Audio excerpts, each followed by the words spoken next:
My name is Christoph Reichert with CBR Technology. We're a Dynamics NAV partner out of Southern California. And today I would like to spend some time looking through the inventory management capabilities of the NAV 2016 product.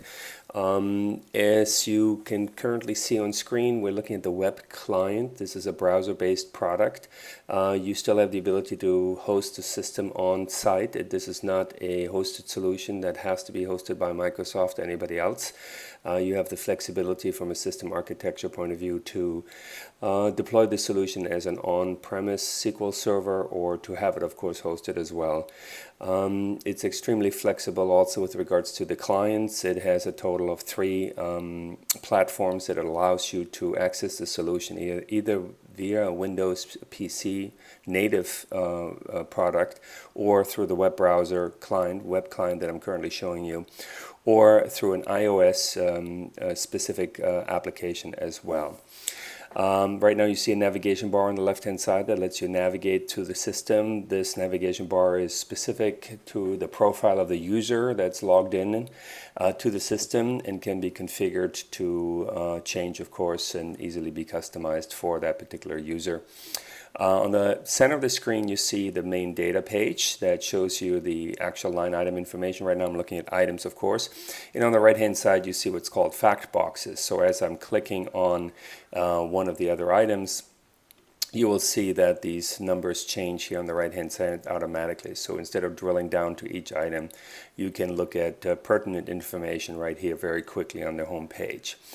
So while going through the item setup, you'll notice that all the features that are relevant to an inventory management capability system in NAV are going to be exposed here. So I want to kind of go through them line by line so you can see what kind of capabilities the system and the solution has.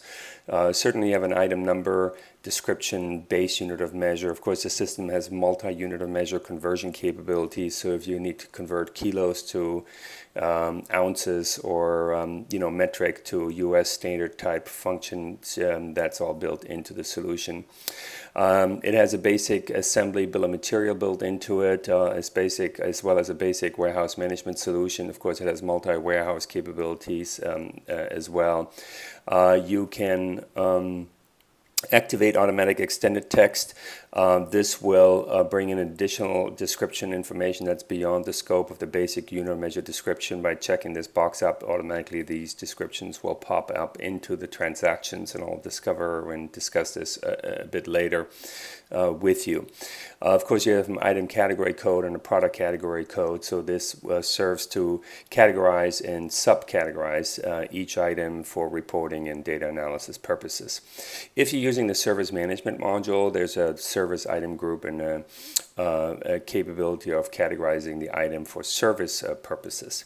Of course, here then you have a hyperlink to or hyperlinked items to various transaction types. This currently is exposing things like purchase orders, production orders, components of production orders, and things like that. Very straightforward. But these are hyperlinked values. So for example, I have 152 units on hand. If I want to figure out how that 152 units came about, I can simply click on this and it shows me the ledger entries, or what they call the item ledger entries, surrounding the total current quantity that you have on hand. And then finally, you can have the ability of configuring stockout warnings and preventing negative inventory values on a line-by-line basis. So there are system-wide settings that can be set, and then each item can default to whatever the system-wide settings are, or you can override the system-wide settings on an item-by-item basis. Conversation about costing method is quite critical, of course.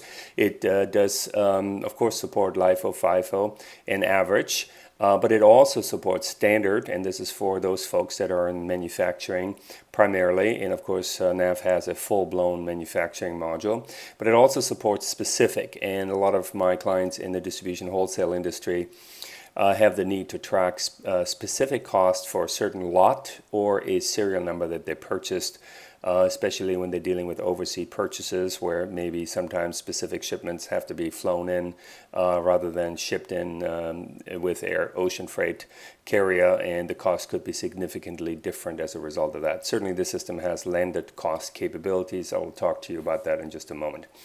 Finally, because of the standard cost capabilities, you have a standard cost, unit cost, and then you have two fields here that deal with overhead and indirect cost that you can allocate to the actual item. So the last direct cost is referring to when you last issued a purchase order for this item, when you're buying it from a vendor, how much you're paying for that. However, you can then add a dollar amount or a fixed dollar amount to that cost. Because this is your landed cost or transportation charges, duty, brokerage fees, insurance, various items you want to roll into that can be either rolled into it as a straight dollar amount, or as a percentage.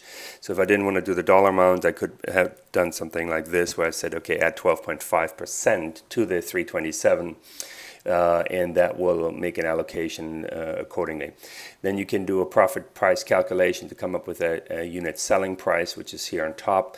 You have some posting defaults as to posting towards the general ledger, with how it exactly going to be posting it based on the item settings here.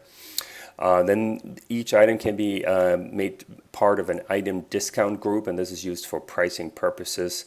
To group multiple items into a discount group that will be priced differently rather than pricing it on a one item at a time basis. We do have multiple unit measure capabilities, as I indicated earlier. For this particular item, I set up an each or piece and a 2-pack, and as you can see here, I could sell it either as a 2-pack or as a piece by default. Finally, when it comes to replenishment of the item, you have a number of options here, specifically whether or not you purchase this item. Typically, you issue production orders using the manufacturing module, or you're using the regular bill of material or a simple assembly product line here as well, and you can do that with the assembly option. Certainly distribution, mostly you would do purchase. There's a lead time calculation capability where you can indicate on average how many days it takes to, or weeks or months it takes to get the product.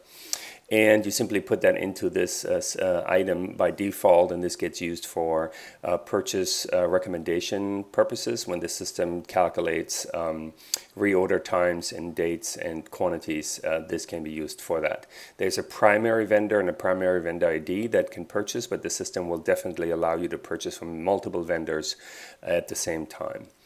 Then if you're dealing with manufacturing, there's a bunch of manufacturing information here. I'm going to pass that because that's not relevant to what I'd like to show you today.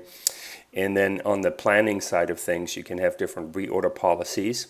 In principle, the two major ones most folks use are either fixed reorder quantities or maximum quantity. The difference would be fixed reorder quantities has a reorder point and a reorder quantity here, while a maximum quantity has a reorder point still, but instead of using a reorder quantity, you have a maximum inventory value here, and it uses the delta there to figure that out. There's an inventory reservation capability as well. I will not touch about that. It's a rather lengthy conversation, so I'm not going to touch on that, but the system has inventory reservation capabilities. All the dampener and safety lead and so forth has to do with manufacturing, so I'm going to skip that as well for now. Finally, we have the foreign trade information here as well. So when you do buy an item overseas or outside the United States, you can indicate tariff numbers here, country of origin, net and gross weight, and GTIN numbers here as well. And then on the item tracking piece, this is a rather critical portion. You have the ability to either activate lot numbers or serial numbers for this particular item. And if you do use lot numbers particularly as well, you can have expiration date calculations. So for example, when you get a new product in, let's say typically it has a 3-week expiration date, you can put something like that in, or it could be 12 months or something like that, and you simply type that in, and that gets used for default purposes. And then the system actually has what's called FIFO, which is when you select lot numbers or serial numbers for selling, it picks the first expiration lot before it picks the older one. So if you have old lots sitting around, the system will automatically pick those, and that of course ties into the warehouse management module as well. That is part of NAV if you care to deploy that. So a lot of these modules, of course, you can turn on and off depending on what's appropriate for your particular organization. And then finally, on the warehousing side, if you deploy the warehouse management solution, you have the ability to specify put away templates and inventory counting periods, and you can allocate items into physical inventory count categories. So for example, the fast movers, you might want to count them, every other month, which is 6 times a year. And the slower movers, you could just count once a year. And based on these settings, the system will calculate next counting periods here. And as you do physical inventory counts, it will, default these items appropriately for you. Now, that's the core item setup, and in addition to that, I wanted to talk about some of the extra options that you can see here in the master data section on the left-hand side of your screen. Specifically, the before-mentioned unit of measure. So in the unit of measure, you can define a permanent relationship for these unit of measures. In this case, I have pieces and 2-packs. And of course, a 2-pack is 2 pieces. But here you define these unit of measure relationships. Then the system has the capability of doing what's called a variance. Variants are essentially identical items that are slightly different, but not warned to be too different to be a different SKU. So in my case here, I have the actual item number is 1700 brake, but under variance, I set up 3 different versions that I have, and I have different locking mechanisms for this particular brake. And it's a 12, 13, and 14-inch locking mechanism, but they're essentially the same item. For inventory purposes, when I print a stock status report, it will actually break these out for me. And as I do separation of transactions, I can make them part of a variant or not. So this is up to me on how I want to run this system of the variant. The variants are not mandatory. They're an optional feature in the software. A dimension I'll touch on later. Substitutes are references to other items that I could use instead of that item. So if I don't have the 1700 12-inch locking mechanism in stock, I could potentially sell the customer this other item number. In this table, I reference these relationships. So during order entry, when I take an order and the system doesn't have the original item in stock, I can use this table to reference to that. So that's called a substitution item. And then this is a very critical function here, the cross-reference function, which allows you to keep track of relationships between customers and vendors and barcodes for this item. So for example, if I sell this particular item 1700 to this customer, their part number is different, and they typically buy one of the variants that I've indicated earlier, and they typically buy a piece or a 2-pack, and they might have their own description. So in here, you create a table that's customer facing that lets you also search for that. So if a customer places an order with this number, you can find the item as well, being 1700 in your system. The same table, as you can see, is used for vendor reference purposes as well. So I'm buying this particular item from 3 different vendors, and these are the vendor IDs that I've indicated and their part numbers, as well as what variant I might choose from them. So in this case, for example, I have 3 different variants for this item, and I'm buying each variant from a different vendor. And I can put this into my cross-reference table here. And then finally, the most also usable part of the cross-reference table is the barcoding capabilities. So I have different UPC codes for the same item, but because I have different variants, they all have slightly different UPC codes. So I'm putting this information into this barcode reference here as well. So that's your cross-reference information. Extended text has to do with what I showed you earlier. I may run out of space with a single description line or 2 lines that are standard in NAV, but with this additional description feature, I can put additional descriptions here, and then on the configuration of these additional description lines, I can tell the system what part of or types of transactions these descriptions appear or do not appear. So I've done that here with this. I also might have date-sensitive information, like maybe a Christmas special. So in the month of December, I want other description to show up, maybe talking about some sort of promotion or things like that I want to show up as part of the description of the item. So these are what we call extended text capabilities. Finally, we have translation capabilities that deal with other languages other than US English, presumably being your home or native language. But in this case, for example, I have Mexican, Spanish, or German language that has a different description for the same item.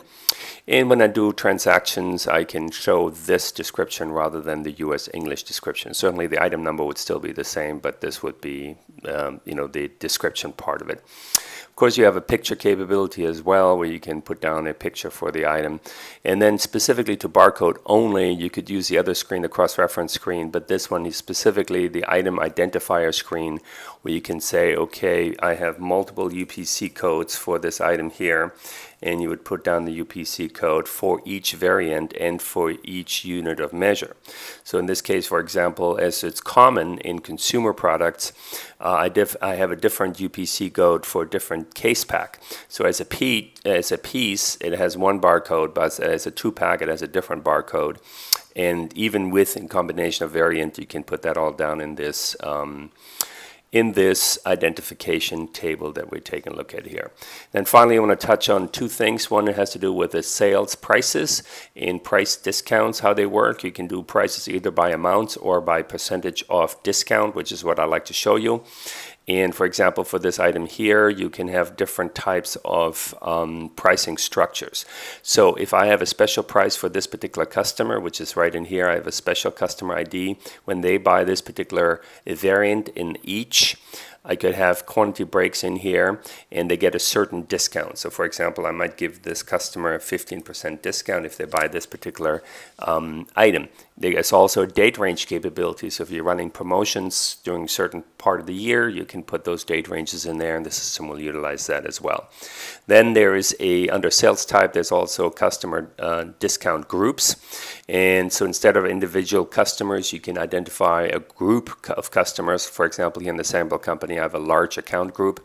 And in here, you can specify what this group of customers gets on this item. So if the group of customer buys a 2-pack, they get a 30% discount if they're part of the large accounts. If they're part of the retail group and they buy pieces, they're going to get a 20% discount. And then finally here, there's another function which is rather impressive, which could be campaign specific. So campaign could be a special marketing event, like maybe an expo or a show, and you can configure that in here. So you can say, okay, if you attend this campaign, this show in Las Vegas, you're going to get another discount as well. And that could be specific to the item, or that could be specific to an item group, which is what I'm going to show you right now by making this here my item discount group filter. So for example, you can see here I set up a show for Las Vegas 2016, and when you buy bikes, which is a discount groups, at the show between these two dates here, you're going to get 35% discount on all bikes. So by building the single line here, it overrides your other pricing structures, and of course it's an engine that goes through all the price breaks and comes up with whatever is the least cost to the customer at the time of transaction. So as you can see here, you can build quite powerful table and structure capabilities, both with regards to individual customers as well as a customer group, and finally a campaign.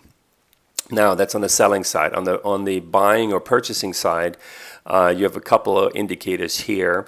You can do, of course, put down information on buying this item from multiple vendors, what their vendor numbers are, and what their lead times are. So many times you might purchase an item from many vendors, but they have different lead times.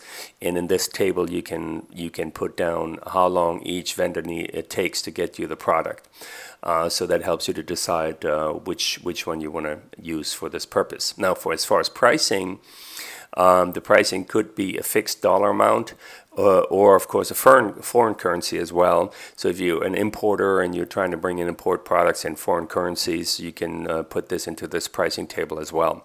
So these are the 3 vendors I can buy this item from. This is the core item number. I might buy a certain variant only from a certain vendor. So in this case, I have 1 variant in here.